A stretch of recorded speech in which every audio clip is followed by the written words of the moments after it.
Hey Queens, what's up?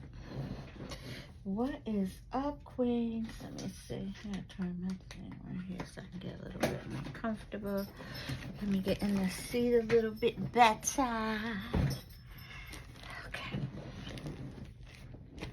Ladies, I wanted to talk with you all a little bit about unforgiveness and holding on to people and past situations and the effects that that can have on your body, speaking from experience, right?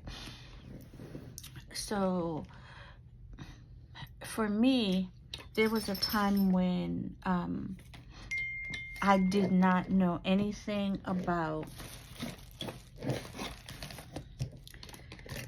holding on to people. I didn't know anything about the effects that walking in a life of unforgiveness could have on a person mentally and physically. Mentally, physically, emotionally, spiritually, right? I didn't know anything about that, y'all. I just was going through life and I just felt this way. And for me, there was one area in my life, actually, there were two, but there was one that I was intentionally holding on to.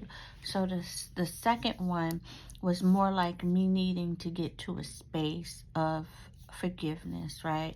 And I could feel myself working there and getting there. But the first one, whatever one it was that I said, that first one, the one that I wasn't feeling any growth in, that was an intentional space. That was me purposely not being in a space of forgiveness, me not wanting to, not wanting to think about it, didn't care.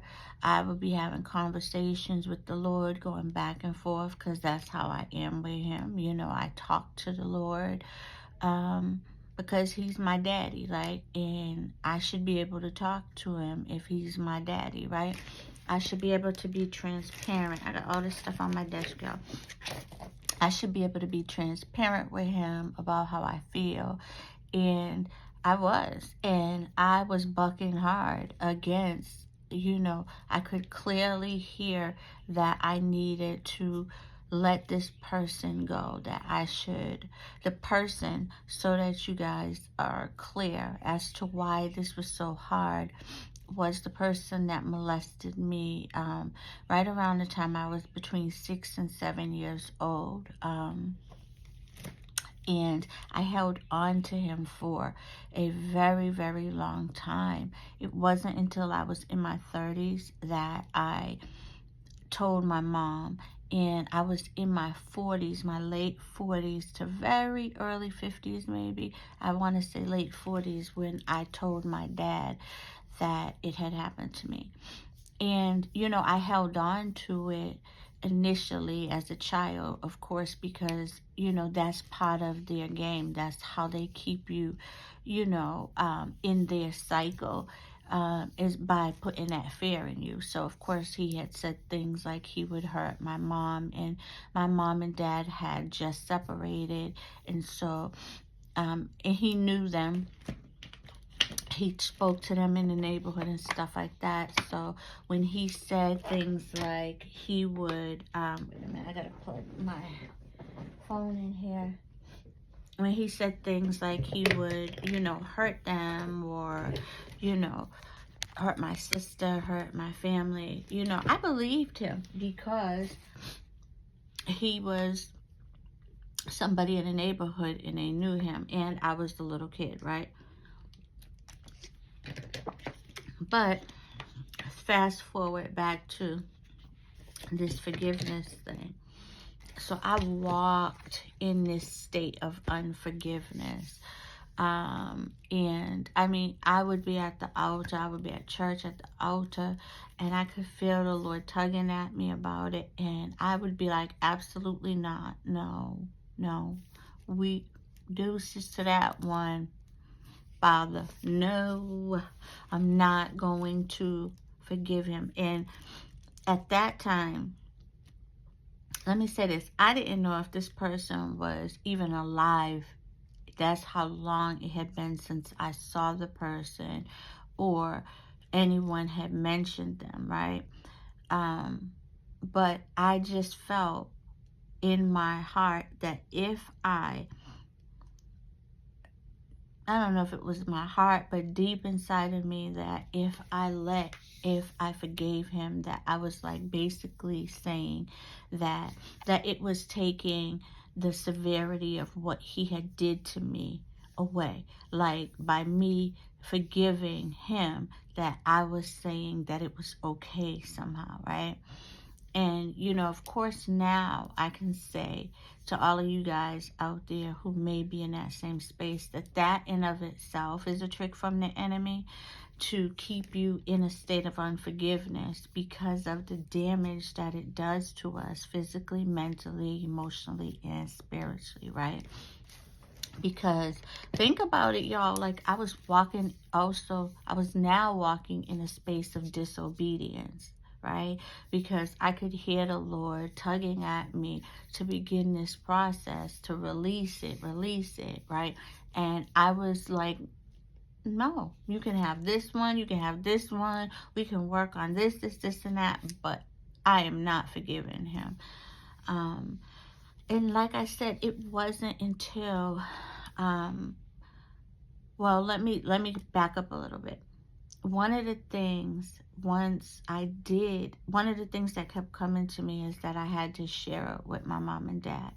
And that was really hard to do because I did not want them to feel as though I didn't want them to feel a certain way or bad or like they had been these horrible parents, or I didn't want them to have to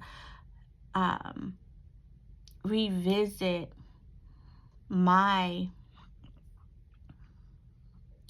trauma, well, not them revisiting, but I didn't want them to have to start experiencing what it must have felt like for me to have experienced those traumas. I just did not want them to feel bad. And one of the things that the Lord began showing me was that wasn't my weight to carry. Like that I was trying to think for them, that I was trying to live for them, that I was trying to feel for them, but that I owed it to them and also to myself to be transparent with my parents about what had happened to me, right?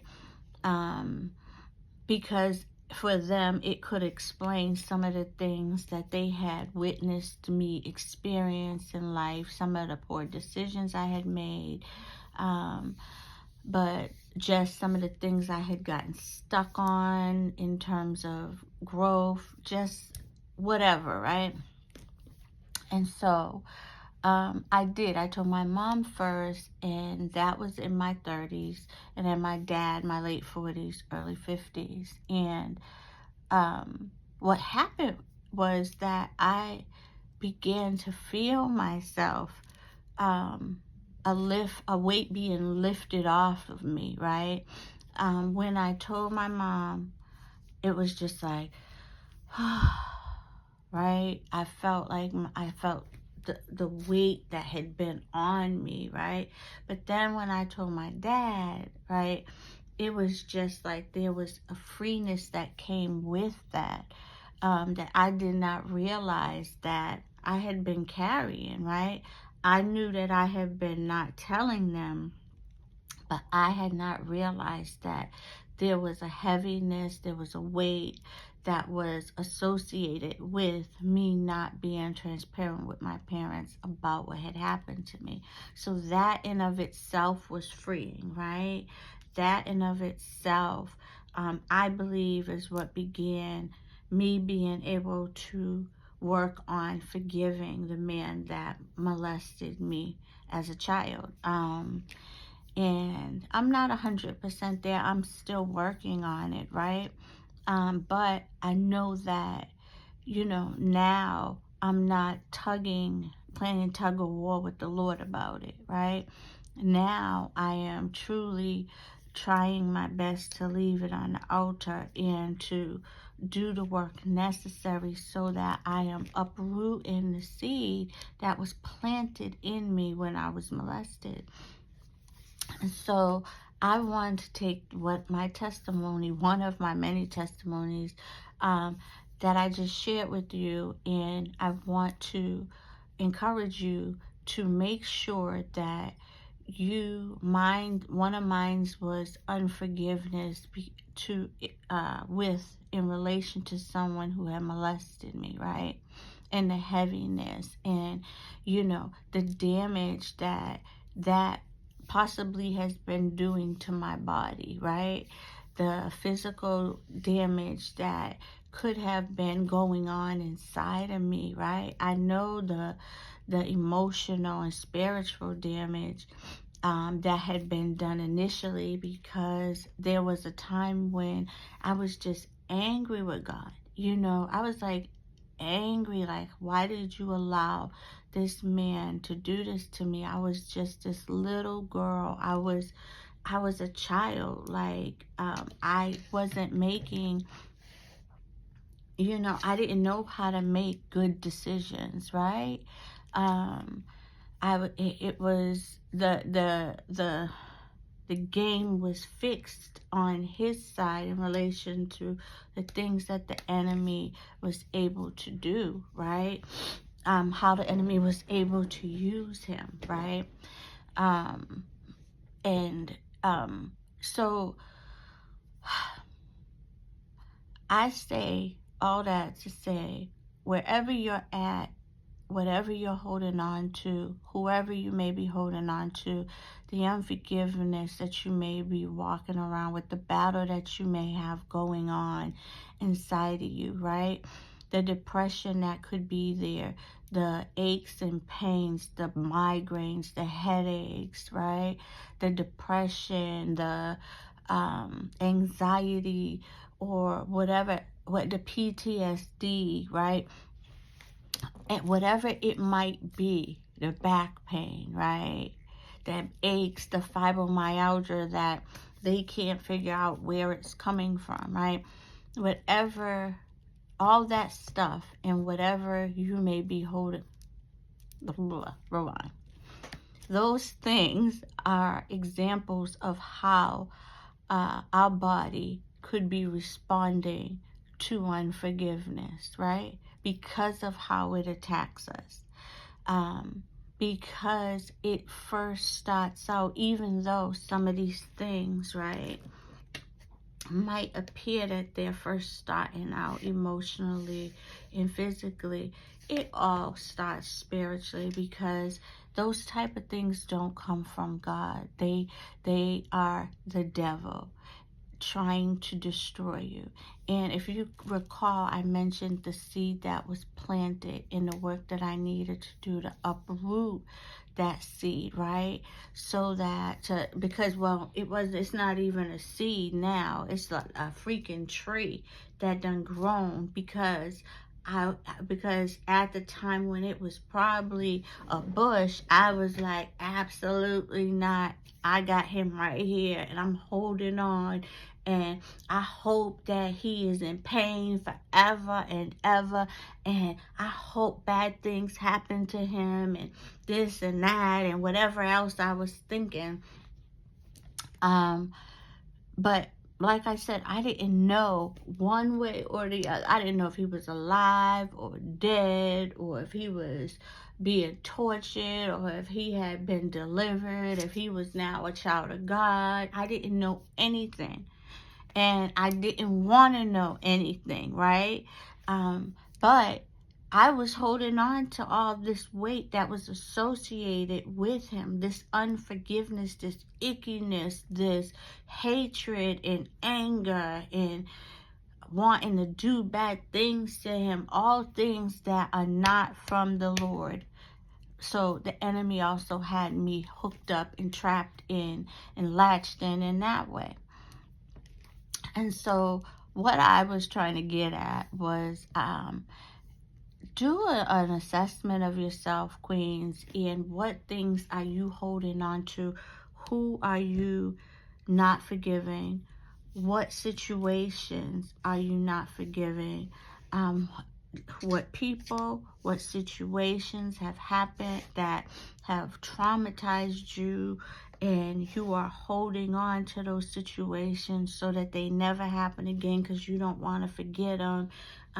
But in the process of you doing all that, you are also in some instances reliving them, and again you're holding on to that emotion that was associated with that. In some instances, experts say it's like there's things that we are reliving, right? That our body is reliving in our brain about those things when we revisit them in certain ways. So even in that instance, that is another reason why it is important for you to begin doing the work necessary, getting your word, getting your Bible, stop praying, so go see a therapist, talk to your pastor. If there's people that you need to share it with so that you are putting it out there and making it aware to people who are connected to it, whether they know it or not, let them know, and get the help that you need. Start